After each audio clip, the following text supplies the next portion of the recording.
ఈ రోజు మూడవ శనివారం.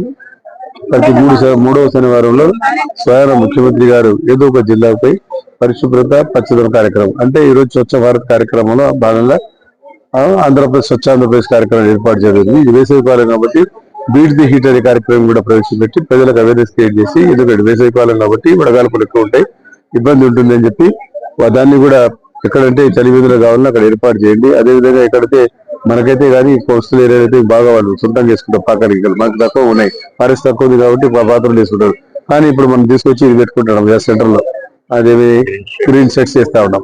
ఎందుకు చేస్తున్నామంటే అక్కడ 5 నిమిషాలు 7 నిమిషాలు నిలబడాల్సి వస్తుంది ట్రాఫిక్ కోసం.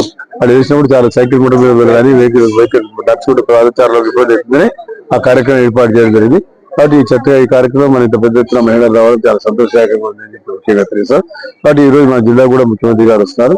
ఈ కార్యక్రమం ఇంతమంది అవేర్నెస్ ఇక్కడ మన వాటర్ వర్క్స్ ఇది, ఈ వాటర్ వర్క్స్ లో కూడా ఆ రోజు నేనే ఏర్పాటు చేశా. స్వచ్ఛ నంద్యాలకు పరిశుభ్రమైన నీళ్లు అందియాలని చెప్పి దాదాపు ₹1 కోటి ఖర్చు పెట్టి ప్రభుత్వ స్థలాన్ని ఏర్పాటు చేశాం.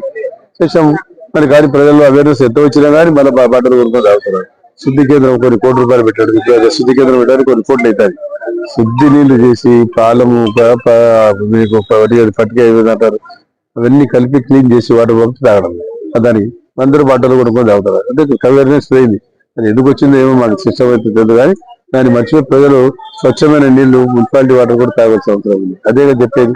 ఆ నీళ్ళు తాగితే ఇప్పుడు మోకాళ్ళ నొప్పులు వచ్చినాయి. పాతకాలం మోకాళ్ళ నొప్పులు వచ్చేది కాదు, ఇప్పుడైతే మోకాళ్ళు ప్రతి ఒక్కరికి మోకాళ్ళ నొప్పులు వచ్చాయి.